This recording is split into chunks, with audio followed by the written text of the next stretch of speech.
Hello जी, राम राम सारा ने तो विकेट है थारा। आई होप सारे बढ़िया हो गए, सारे की तैयारी भी में बढ़िया चल रही होगी। तो भाई आज की जो अपनी हरियाणा जीके की सीरीज है उसमें अपना जो प्राचीन हरियाणा है वो मैं लेके आई हूँ। उसमें क्या करवाऊंगी आज हरियाणा तो भाई कौन कौन से प्राचीन अवशेष प्राप्त हुए हैं। आड़े तो क्वेश्चन पक्का एग्जाम में पूछ ले यार, बच्चे हो जाए कंफ्यूज क्यों, याद उनका है पता नहीं, तो बच्चे कंफ्यूज हो जाए। आज मैं ट्रिक के माध्यम से याद करवाने की कोशिश करूंगी कि थारी इस वीडियो में याद हो जाए। ठीक है, तो भाई आओ देखो स्टार्ट करते हैं। मौर्यकालीन स्तूप व अवशेष। हरियाणा की बात हो रही है। अब भाई हरियाणा में जो मौर्यकालीन स्तूप और अवशेष थे वो कहाँ से मिले हैं, तो वो मिले हैं हिसार व फतेहाबाद से। कहाँ से मिले हैं भाई? हिसार व फतेहाबाद से मिले हैं मौर्यकालीन स्तूप और अवशेष। ठीक है, तो याद क्यों करा को भाई मौर्यकालीन, मतलब जो मौर्य का काल था मौर्यकालीन, तो भाई मोर क्या हुआ है? मोर सुंदर हुआ है। ठीक है, मोर सुंदर हुआ है ना। और जो हिसार ना हम किस तरह रिलेट कर रहे जार, तो भाई जो जार हुआ है वो हमेशा सुंदर चीज के पीछे भाग जाए ना, जो नर हुआ है वो सुंदर मादा के पीछे भाग गए हैं। ठीक है, तो जार हमेशा क्या है? सुंदर चीजों के पीछे भागता है और मोर क्या होता है? सुंदर होता है। इस तरह याद रिलेट करके याद रख लियो। और भाई फतेहाबाद में क्यों याद रखोगे? अगर जो जार हुआ है वो भाई जो भी सुंदर XYZ हुआ उस पर फतेह हासिल कर ले है। ठीक है, उसने इम्प्रेस करके उस पर फतेह हासिल कर ले है। ठीक, तो क्या था भाई? मौर्यकालीन स्तूप अवशेष कहाँ से मिले हैं? हिसार व फतेहाबाद से। याद क्यों कर रखोगे? मौर्यकालीन भाई मोर हुए सुंदर, हिसार में हुए जार, और जार सुंदर चीजों पे फतेह हासिल कर लेते हैं। आगे देखो, हड़प्पा सभ्यता से पहले के आभूषण व अवशेष कहाँ से मिले हैं? ये भाई सारे प्रीवियस ईयर में आए हुए प्रश्न हैं, आप उठा के देख लेना। HSSC के एग्जाम जितने भी हुए हैं आपको ये सारे प्रश्न किसी ना किसी एग्जाम में मिल जाएंगे।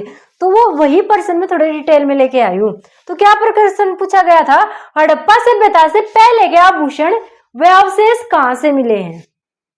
हड़प्पा से पहले के पूछ लिए तो कहाँ से मिले हैं? कुणाल।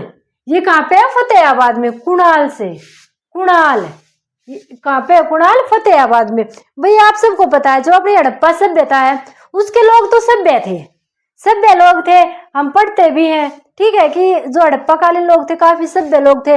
उनकी नालियां भी ढकी हुई होती थी, घरों में खिड़की दरवाजे नहीं होते थे, शांत प्रवृत्ति के इंसान थे। ठीक है, पर हड़प्पा काल से पहले, इसमें क्या? हड़प्पा सभ्यता से पहले, जो हड़प्पा सभ्यता से पहले के आदमी थे वे वेनरे जानवर टाइप के थे। वे क्या है? मड़ा रोड़ा माचते कुण में लगा दिया करते। तो चाल कुण में तो मैं बताऊं।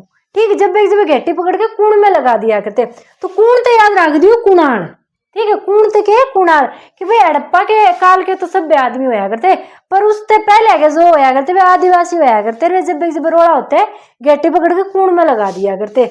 तो कुण तो हो जाएगा कुणाल। भाई कित मिल रहे हैं? कुणाल में मिल रहे हैं। और भाई घेटी पकड़ के जो जब किसी ने कुण में लगा दे तो उस पर फतेह हासिल तो कर ले भाई, जीत हासिल कर ले। अगला तो बेचारे नहीं करेगा, छोड़ दो जी, छोड़ दो, गलती होगी, छोड़ दो जी। ठीक है, तो जो कुण में लगा देगा वो फतेह हासिल तो करे लेगा। तो कहाँ पे है भाई? वो फतेहाबाद में है। आगे देखो, हड़प्पा कालीन सभ्यता के अवशेष हरियाणा में सर्वप्रथम कहाँ से मिले?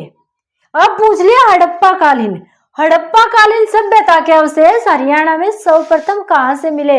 तो कहाँ से मिले भाई? भिवानी से मिले हैं। कहाँ से मिले? भिवानी से मिले हैं। याद कैसे रखोगे भाई? सभ्य लोग थे हड़प्पा के, तो माता भवानी की पूजा करते थे। ठीक है, जय माँ भवानी बोलते थे। तो कहाँ से मिले भाई? भिवानी से मिले हैं। भिवानी से हो जाएगा माता भवानी। आगे देखो, कुषाण कालीन सोने व तांबे के सिक्के कहाँ से मिले हैं? कुषाण कालीन पूछे गए हैं। जो कुषाणों के काल में सोने और तांबे के सिक्के चलाए गए थे वो कहाँ से मिले हैं? वो मिले हैं भाई मिथ्याथल से। मिथ्याथल कहाँ पे है? भिवानी में है। और मिथ्याथल से ही समुद्रकालीन सोने व तांबे के सिक्के भी मिले हैं। समुद्रकालीन सोने और तांबे के सिक्के भी मिले हैं। ठीक है, तो भाई कुषाण कालीन अगर सोने व तांबे के सिक्के पूछे जाए तो कहाँ पे मिले हैं? मिथ्याथल से। कहाँ से मिले हैं? मिथ्याथल से। भाई मिथ्याथल में मीत हो गए ना, तो जो मीत हो गए हैं भाई कुषाण कालीन सोने व तांबे के सिक्के कहाँ से मिले हैं? मिथ्याथल से। जो कोई मीत हो उसने कहते क्यों शाना बनने लग रहा है, तो क्यों शाना तो हो जाएगा कुषाण, ठीक, कुषाणा तो हो जाएगा कुषाण, तो कुषाण कालीन सिक्के हो जाएंगे मित्ता थड़ में। और मित्ता थड़ में के है समुद्रकालीन सोने व तांबे के सिक्के भी मिले हैं, ठीक है। जो समुद्रकालीन का मतलब है जो समुद्रगुप्त होया करता, ठीक है, समुद्रगुप्त होया करता, तो समुद्रगुप्त के काल के जो सोने व तांबे के सिक्के मिले वो भी कितने मिले हैं, मित्ता थड़ से मिले हैं। अब जब मीत ने रिजेक्ट कर दे, न्यू कह दे क्यों शाना बनने लग रहा है, तो मीत क्या करेगा, जाकर समुद्र में कूद जाओगा, ठीक है, मीत क्या करेगा, जाकर समुद्र में कूद जाओगा। तो ये भी कहाँ से मिले भाई, अपने मित्ता थड़ से ही मिले हैं। आगे देखो इंडो ग्रीक सिक्के, इंडो ग्रीक सिक्के कहाँ से मिले हैं, ये मिले हैं खोखरा कोट से। और एक बात और भाई, सिक्के बनाने के ढांचे, सिक्के बनाने के ढांचे भी कहाँ से मिले हैं, ये भी अपने खोखरा कोट से मिले हैं, ठीक है। ये रहे यहाँ से सिक्के डालने के साँचे भी मिले हैं और युद्धकालीन साँचे भी मिले हैं, ठीक है, युद्धकालीन साँचे भी मिले हैं। तो इंडो ग्रीक सिक्के भाई, एक तो अपने इंडिया के सिक्के हो, अपने इंडिया के सिक्के के लोग ग्रीक के सिक्के भी मैच मिला दिए और उनका जो मिक्सचर बनाया है सिक्के का, तो क्या बनेगा भाई, खोखला ही बनेगा।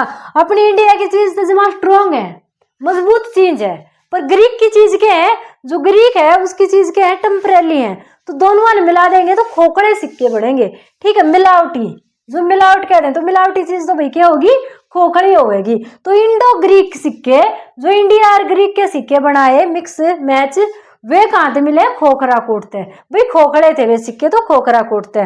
और भाई जो खोखड़ी चीज हो है, वो खोखड़ी चीज हो जाए इंसान और तरह आगरे, खोखा चना बाजे गणा, वैसे थोथा चना होता है पर आप खोखा चना भी याद रख सको, थोथे का मतलब वो है अंदर तक खाली, और खोखे का मतलब भी वो है अंदर तक खाली। तो जो खोखड़ा होता है वो खोखड़ा चना बाजे गणा, ठीक है। तो मतलब क्या है, जो खोखड़ा आदमी हो अंदर तक खोखड़ा हो, वो नरा रोमतड़ा हुआ रोता रहे, तो की तो भाई खोखरा कोट रोहतक में है। आगे देखो हर्षकालीन ताम्र मुद्राएं, भाई हर्षकालीन, जब हमें तांबे की मुद्रा देख के भी हर्ष होता है, खुशी होती है, तो इसका मतलब क्या है, वो मुद्रा तांबे की नहीं है, किसकी है, सोने की है। भाई अगर तांबे की मुद्रा बता के कोई खुश हो रहा है कि ओ ये हमने तांबे की मुद्रा मिल गई, तो इसका मतलब तांबे की मुद्रा नहीं, वो किसकी मुद्रा है, सोने की है। तो सोने से क्या हो जाएगा, सोनीपत, और हर्ष से क्या हो जाएगा, हर्षकालीन। तो अगर हर्षकालीन ताम्र मुद्राएं मिली हैं तो कहाँ से मिली हैं भाई, सोनीपत से मिले हैं। भाई किसी को तांबे की मुद्रा मिल गई, उसको हर्ष हो रहा है, तो इसका मतलब मुद्रा तांबे की नहीं है, किसकी है, सोने की है, सोने से हो जाएगा सोनीपत। ये देखो भाई मेरा चश्मा टूटा हुआ है, टाइम की इतनी शॉर्टेज है, मैं चश्मे की डंडी बनवाने भी नहीं जा रही हूँ, इतनी टाइम की शॉर्टेज है। आगे देखो योद्धा गणराज्य की मोहरे, भाई योद्धा गणराज्य की मोहरे कहाँ से मिली हैं, तो ये मिली है नौरंगाबाद भिवानी से। कहाँ से मिली है, नौरंगाबाद भिवानी से मिले हैं भाई योद्धा गणराज्य की मोहरे। तो भाई जो योद्धा होते थे, योद्धा से क्या हो जाएगा, जो योद्धा होते थे, योद्धाओं के बहुत सारे रंग होते थे, ठीक है, योद्धाओं के बहुत सारे रंग होते थे। भाई घर में अपने बच्चों के साथ वो वात्सल्य रंग दिखाते थे, ठीक है, अपनी वाइफ से वो विवासना रस दिखाते थे। जब वो युद्ध के मैदान में जाते थे तो वो वीर रस दिखाते थे। तो क्या है, जो योद्धा होते हैं उनमें बहुत सारे रस होते हैं, मतलब 9 रंग होते हैं उनके, ठीक है, जो योद्धा होते हैं उनके 9 रंग होते हैं, तो 9 रंग से हो जाएगा नौरंगाबाद। और भाई योद्धा होते हैं वो माता भिवानी की जय तो बोलते ही हैं, माता भवानी की जय, तो भवानी माता से हो जाएगा भिवानी। तो ये नौरंगाबाद कहाँ पे है भाई, भिवानी में है। योद्धा होते हैं 9 रंग के होते हैं, और नौरंगाबाद कहाँ पे, भिवानी में है। आगे यक्ष की मूर्तियां, यक्ष की मूर्तियां कहाँ से मिली है, पलवल से मिली है। यक्ष की मूर्तियां कहाँ से मिली है, पलवल से मिली है। भाई यक्ष से यश ख्याति जो होते हैं, वर्ड आपने सुने होंगे, यश, भाई किसी का यश फैल गया, ख्याति फैल गई, तो वो क्या होते हैं, पल 2 पल की होती हैं। किसी का यश सारी मतलब के सारी उम्र नहीं चलता, कि साल 2 साल का यश फैलता है कि हाँ भाई उस बंदे ने इतनी तरक्की कर ली, फलाना फलानी जॉब में लग गया। तो क्या है, जो ये यश फैलता है तो क्या होता है, पल 2 पल का होता है, तो पल 2 पल से हो जाएगा पलवल। तो जो यश होता है भाई वो पल 2 पल का होता है, तो यक्ष की मूर्तियां मिली है पलवल से। आगे गुप्तकालीन मुद्राएं, गुप्तकालीन मुद्राएं कहाँ से मिली है, रोहतक से। गुप्तकालीन भाई अगर समुद्रगुप्त की आ जाती हैं, देखो यही सीखती, समुद्रकालीन मुद्राएं आ जाती हैं, तो मिथ्यातल से मिली हैं। और अगर सीधे गुप्त कालीन पूछ ली जाती हैं, गुप्त कालीन मुद्राएं कहाँ से मिली हैं, तो रोहतक से मिली है। याद कैसे रखोगे भाई, जिसको गुप्त रोग हो जाता है वो हमेशा रोता ही रहता है, ना बेचारा इलाज करवा पाता है, ना किसी को बता पाता है। तो जिसको गुप्त रोग हो जाता है वो हमेशा रोता ही रहता है। ऐसे करके आप याद रख सकते हो। रोना से हो जाएगा रोहतक और गुप्त रोग से हो जाएगा गुप्तकालीन। तो अपनी गुप्तकालीन मुद्राएं कहाँ से मिली है, रोहतक से मिली है। गुप्तकालीन मुद्राएं कहाँ से मिली है भाई, रोहतक से मिली है।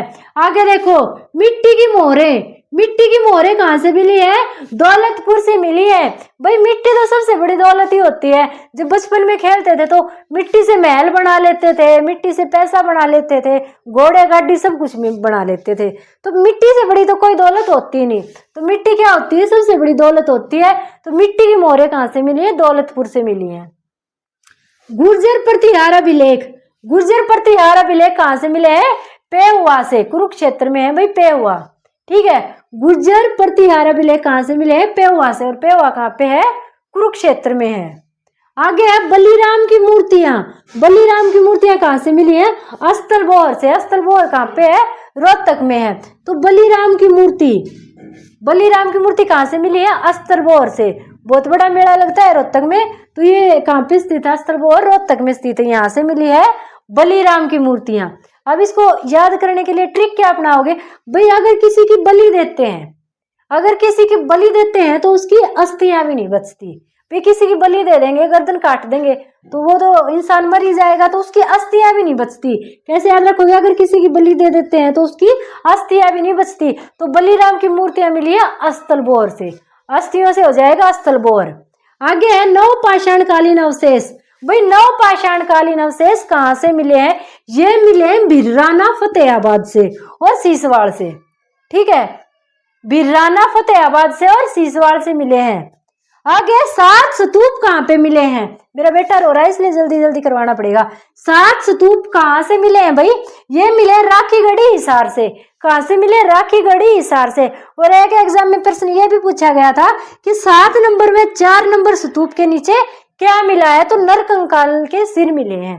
ठीक है, जो कि उत्तर की साइड है, नरकंकाल के सिर मिले हैं जो कि उत्तर की साइड है। कहाँ से, 7 नंबर और 4 नंबर स्तूप के नीचे, जो कि भाई अपने राखीगढ़ी हिसार से मिले हैं। तो ये थे भाई प्राचीन अवशेष जो कि हरियाणा से प्राप्त हुए हैं। काफी इंपॉर्टेंट है, एग्जामिनर यहाँ से प्रश्न पक्का बनाता है। तो आई होप आप सबको वीडियो अच्छी लगी होगी। वीडियो को लाइक और शेयर कर देना, चैनल को सब्सक्राइब कर देना। थैंक यू भाई।